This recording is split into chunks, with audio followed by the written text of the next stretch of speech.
Chapter 30. Leo. They spiraled through the dark in a freefall, still on the dragon's back, but Festus's hide was cold. His ruby eyes were dim. "Not again," Leo yelled. "You can't fall again." He could barely hold on.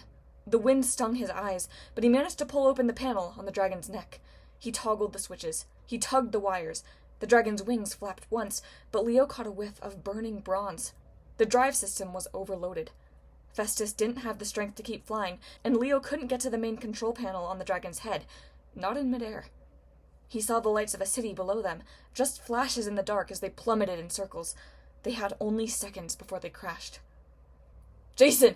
he screamed. "Take Piper and fly out of here." "What?" "We need to lighten the load. I might be able to reboot Festus, but he's carrying too much weight." "What about you?" Piper cried. "If you can't reboot him..." "I'll be fine," Leo yelled. "Just follow me to the ground. Go!" Jason grabbed Piper around the waist. They both unbuckled their harnesses, and in a flash they were gone, shooting into the air. "Now," Leo said, "just you and me, Festus, and 2 heavy cages. You can do it, boy." Leo talked to the dragon while he worked, falling at terminal velocity. He could see the city lights below him, getting closer and closer. He summoned fire in his hand so he could see what he was doing, but the wind kept extinguishing it. He pulled a wire that he thought connected the dragon's nerve center to its head, hoping for a little wake-up jolt. Festus groaned, metal creaking inside his neck. His eyes flickered weakly to life, and he spread his wings. Their fall turned into a steep glide. "Good," Leo said. "Come on, big boy. Come on." They were still flying in way too hot, and the ground was too close. Leo needed a place to land, fast. There was a big river. No, not good for a fire-breathing dragon. He'd never get Festus out from the bottom if he sank, especially in freezing temperatures. Then, on the riverbanks, Leo spotted a white mansion with a huge snowy lawn inside a tall brick perimeter fence. Like some rich person's private compound, all of it blazing with light. A perfect landing field. He did his best to steer the dragon toward it, and Festus seemed to come back to life. They could make this. Then everything went wrong. As they approached the lawn, spotlights along the fence fixed on them, blinding Leo. He heard bursts like tracer fire, the sound of metal being cut to shreds, and boom!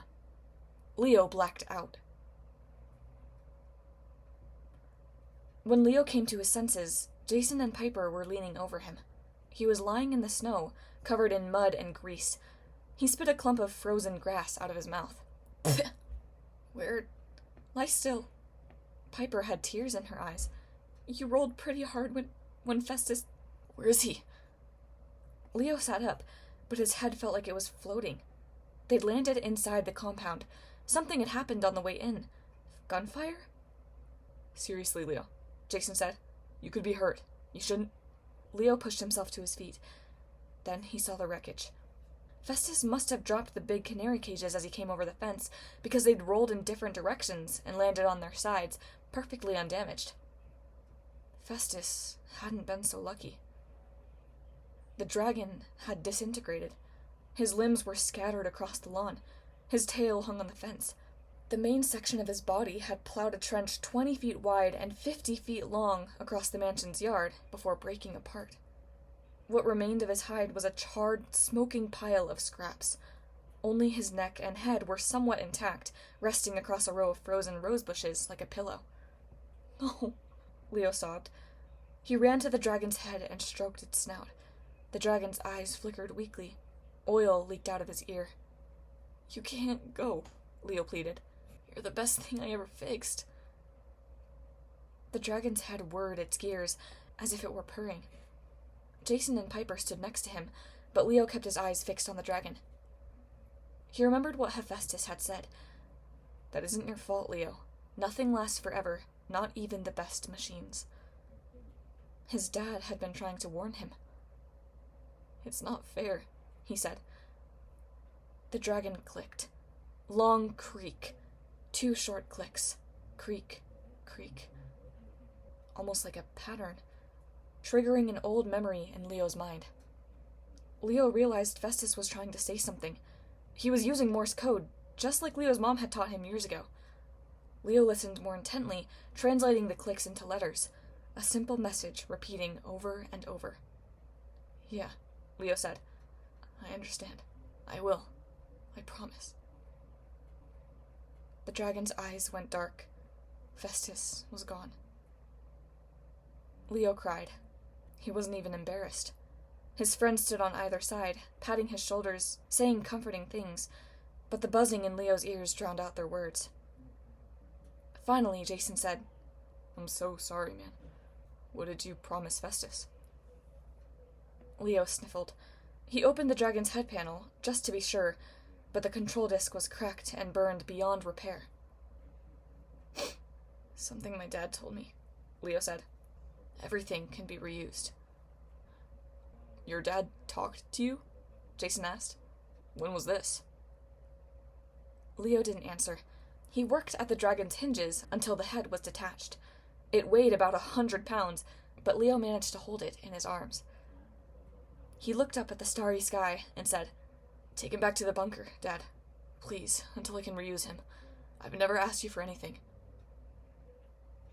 The wind picked up, and the dragon's head floated out of Leo's arms like it weighed nothing. It flew into the sky and disappeared. Piper looked at him in amazement. "He answered you?" "I had a dream," Leo managed. "Tell you later." He knew he owed his friends a better explanation, but Leo could barely speak. He felt like a broken machine himself, like someone had removed one little part of him, and now he'd never be complete. He might move, he might talk, he might keep going and do his job, but he'd always be off balance, never calibrated exactly right. Still, he couldn't afford to break down completely. Otherwise, Festus had died for nothing. He had to finish this quest. For his friends, for his mom, for his dragon. He looked around. The large white mansion glowed in the center of the grounds. Tall brick walls with lights and security cameras surrounded the perimeter, but now Leo could see, or rather sense, just how well those walls were defended. "Where are we?" he asked. "I mean, what city?" "Omaha, Nebraska," Piper said. "I saw a billboard as we flew in, but I don't know what this mansion is. We came in right behind you, but as you were landing, Leo, I swear it looked like, I don't know, lasers," Leo said. He picked up a piece of dragon wreckage and threw it toward the top of the fence. Immediately, a turret popped up from the brick wall, and a beam of pure heat incinerated the bronze plating to ashes. Jason whistled. "Whew, some defense system. How are we even alive?" "Festus," Leo said miserably. "He took the fire. The laser sliced him to bits as he came in, so they didn't focus on you. I led him into a death trap." "You couldn't have known," Piper said. "He saved our lives again." "But what now?" Jason said. "The main gates are locked, and I'm guessing I can't fly us out of here without getting shot down." Leo looked up the walkway at the big white mansion. "Since we can't go out, we'll have to go in."